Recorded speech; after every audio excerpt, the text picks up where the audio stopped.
What's going on, Wolves and Warriors? My name's Jay Stewart, and this is the Better Body Academy podcast, the #1 show for those looking to permanently overhaul their mind and body without dumb diets and unsustainable workout programs. We banish the fitness industry BS and replace it with science-backed strategies proven through countless client transformations. In the Better Body Academy, we help busy men and women around the world get unstuck and back into momentum so they start feeling strong and sexy again. Our mission is to transform 1 million lives, and you, my friend, could be next. And on that note, let's get straight into today's show.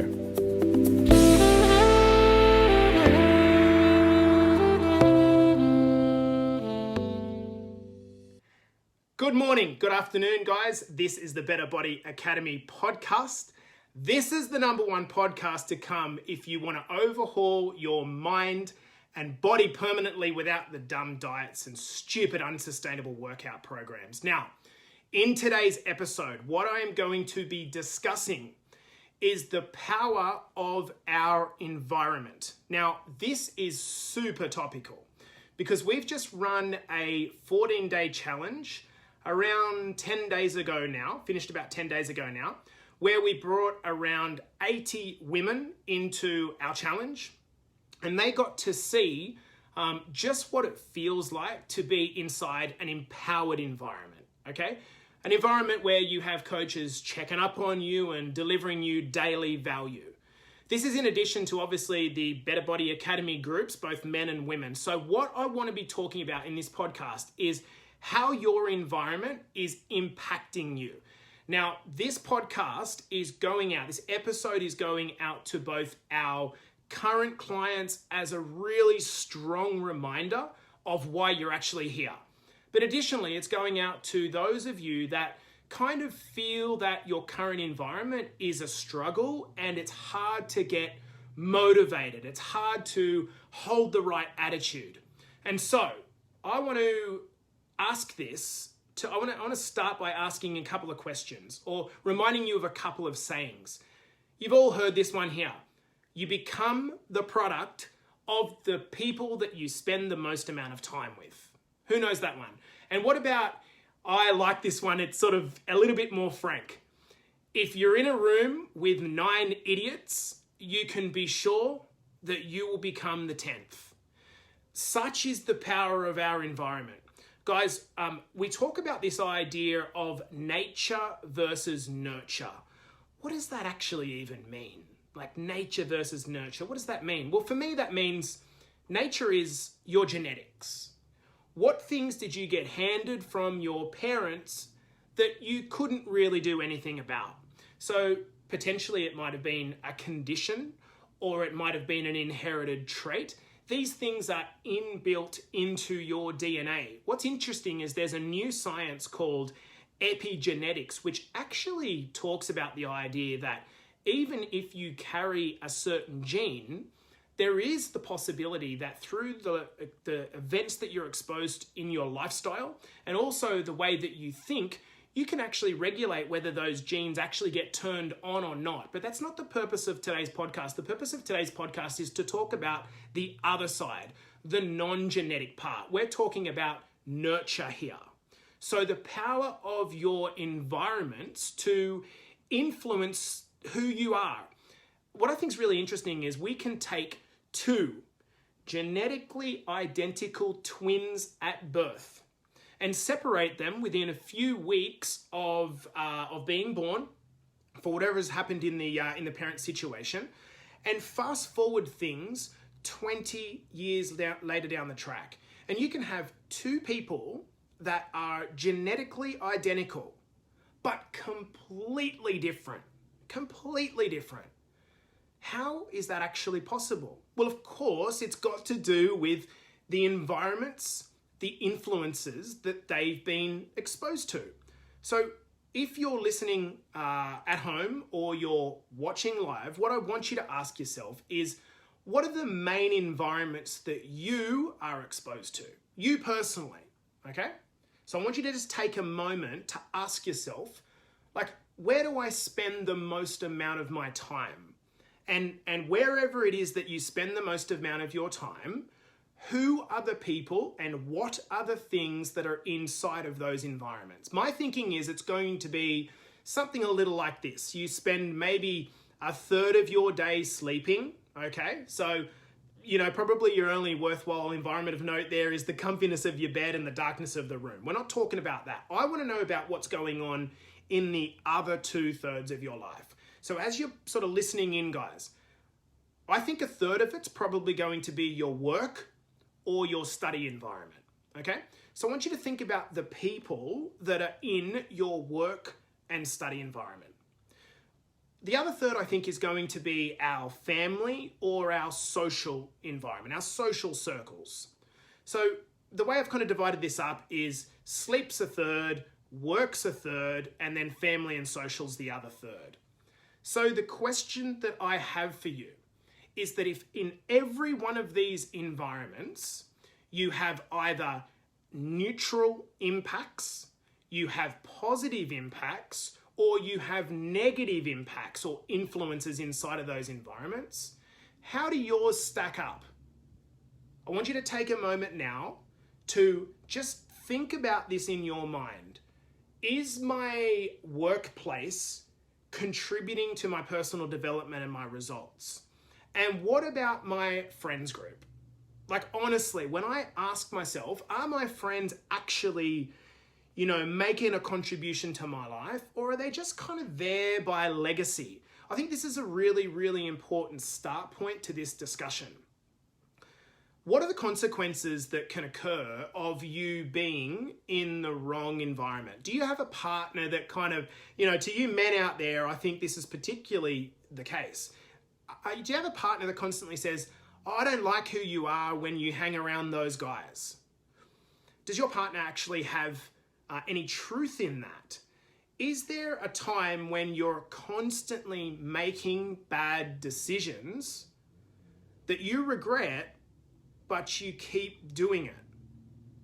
Like, where are those environments for you where it's kind of easier to give in to the social pressure than it actually is to fight against it and have the courage to stand up?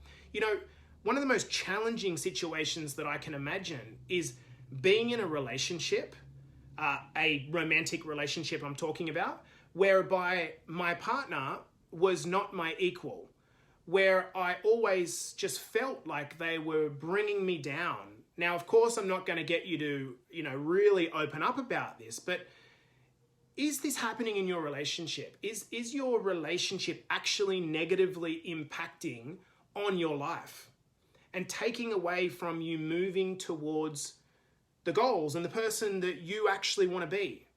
These are the consequences that can happen of certain environments being negative. But what about the benefits of actually being in a more positive environment, an environment which encourages you to be a better lady or a better man? Perhaps the environment keeps you accountable. Is that actually happening in your environment? Maybe you go to work and your workplace environment is so supportive.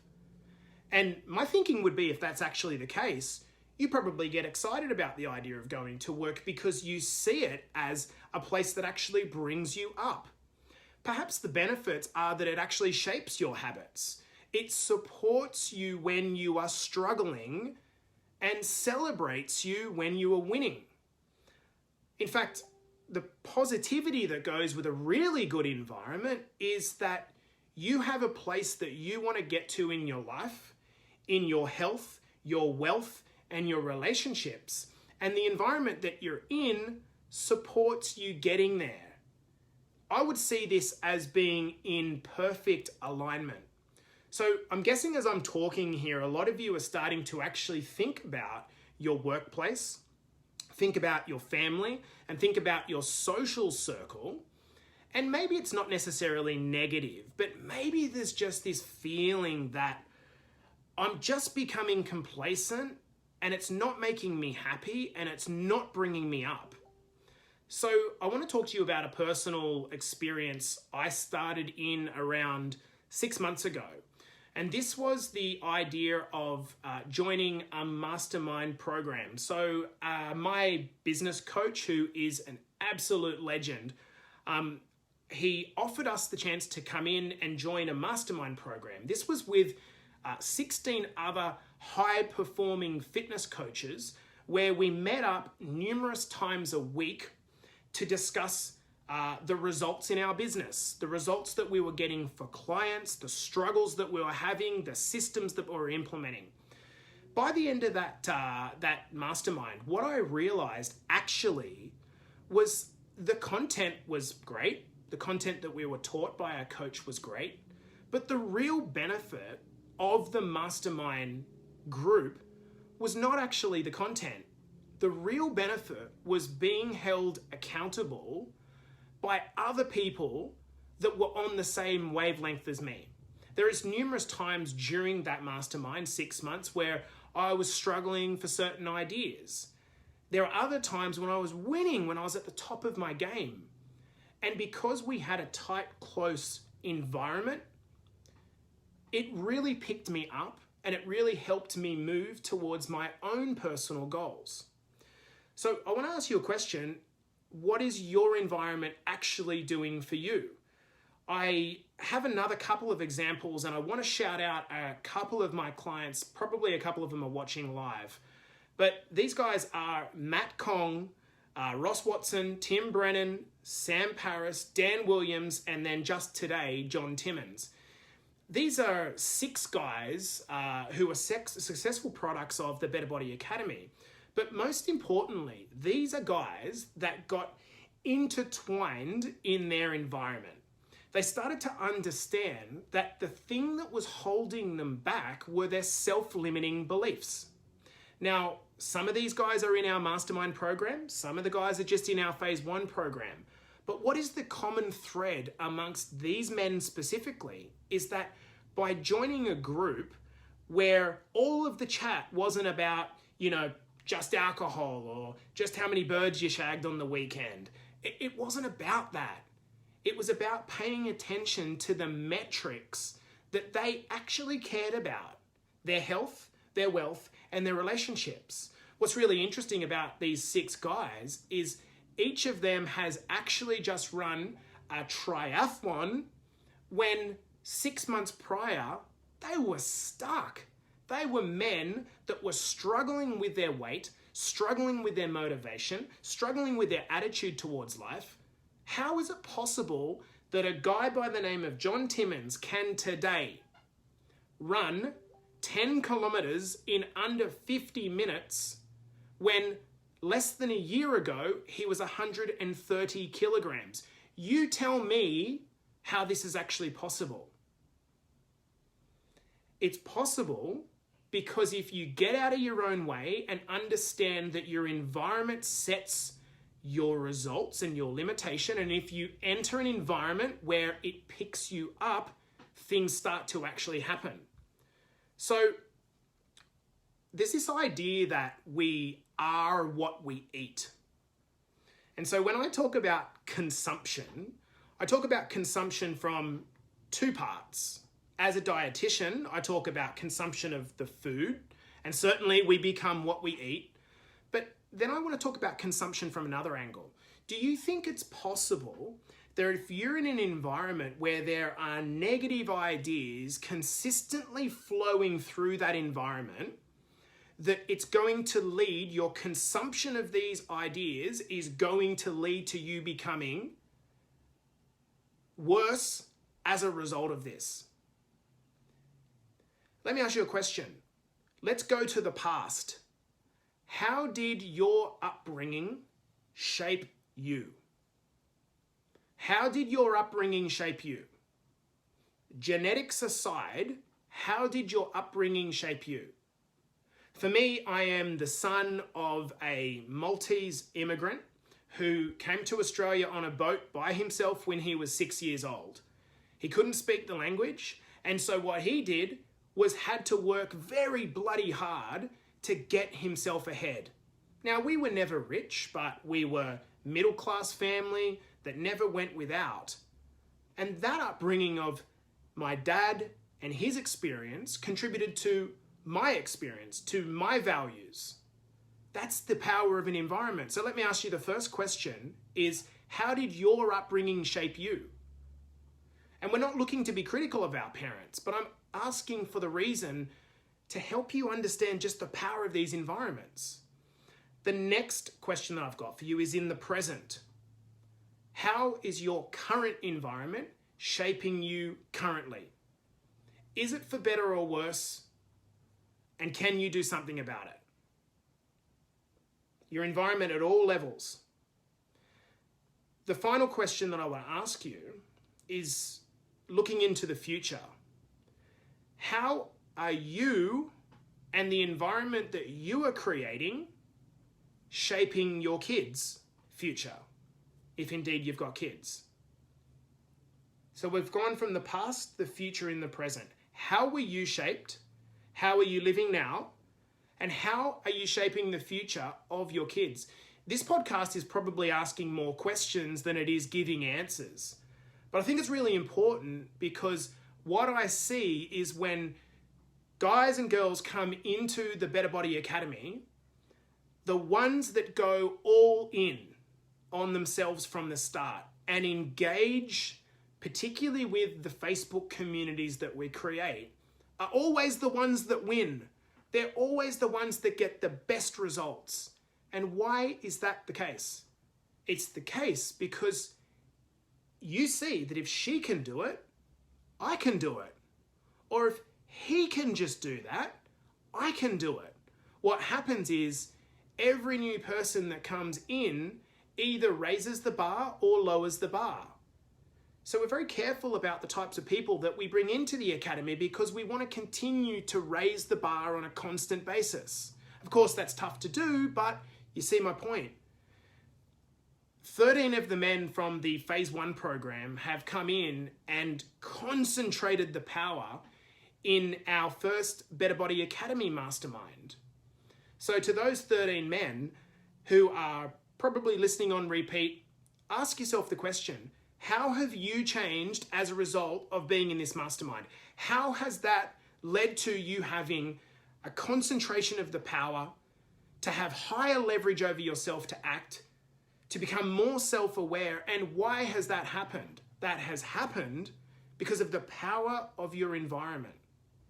Guys, what I want to take you to take away from this podcast episode is more an awareness around your need to assess your environment. Now, you might be in a poisonous environment at your workplace, for example, and it might not be possible immediately to just cut that. Okay, so we have to be realistic here. But if you're in a place that is not providing you happiness, let alone supporting your health, wealth, and relationship goals, well then, wouldn't it be kind of like Einstein madness to continue to expose yourself to that same thing and expect a different result? If you're going home every day and you hate your life and you hate your health, wealth, and you hate your relationships and the situation that you're in, well, the only way that that's actually going to change is if you change your environment. Environments are the primary dictator of results. When people come into the Better Body Academy and they say, oh, I'm not really a social media guy, I don't really get involved. I don't care. I need you to get involved. Forget that it's social media. I need you to get involved because when you get emotionally involved in your environment and you get exposed to people playing at a higher level, well, guess what happens? Your level rises. Kind of like the tide rising, the expectations and the accountability around you start to increase. Disconnecting from a positive environment, I see it happening. I see when guys get to the end of their Better Body Academy journey and they don't keep evolving, it's possible that you'll fall back off the cliff again because you took a cut to the quality of your environment. So this is something that is a lifelong journey. If you want to get to the health, wealth, and relationships that you want in your life, you have to surround yourself with the right people. And the simplest way to do this is to seek the company of people that are playing at a higher level. This doesn't mean that you need to cut everyone off, but it does mean that if you want it, it's being done somewhere else in the world. The body of the dreams is being created. Abundance with money is being created. Healthy, sexy, ambitious relationships are being created. So your goal is to stop accepting something that you don't want and move your way up. This is this growth mindset is what's going to lead to better happiness and better fulfillment. Let's just wrap it up with one point. If you seek out a crowd that picks you up instead of pulls you down, you won't feel like you're walking in the mud every day. It's going to feel like you're empowered. It's going to feel like you're 10 foot tall and bulletproof because you're being picked up by 100 other men or women, 200 other men or women. That is power. That is something that you can't buy. So guys, I'm going to leave it on that note. Please don't just gloss over this point. I want you to take this away and maybe ruminate on it for a day and have a bit of a think about the environments that you're in, particularly as you're going about your day as you're listening. Where are the negative impacts? Can you get rid of them? And how do you bring yourself into a crowd that is supportive of the person that you want to become? Guys, that's a wrap for today. Thanks for coming in and listening. This is the Better Body Academy podcast, the #1 podcast for those of you that want to transform your mind and bodies permanently without the dumb diets, unsustainable workout programs, and horrible, horrible environments. Guys, let's transform. Wolves and Warriors, thank you so much for tuning in. If this podcast is hitting the mark for you and giving you the confidence to start your own personal journey, I want you to hit me up on Facebook or head over to my Instagram at jstewart_BetterBodyAcademy and DM me with the words Better Body Academy. I want to give you the tools to permanently overhaul your mind and body without dumb diets and unsustainable workout programs. Our mission is to achieve 1 million lives transformed, and you, my friend, could be next. So hit me up on Facebook or head over to my Instagram at jstewart_BetterBodyAcademy and DM me with the words Better Body Academy, and we can have a chat about whether we can help you with your transformation goals.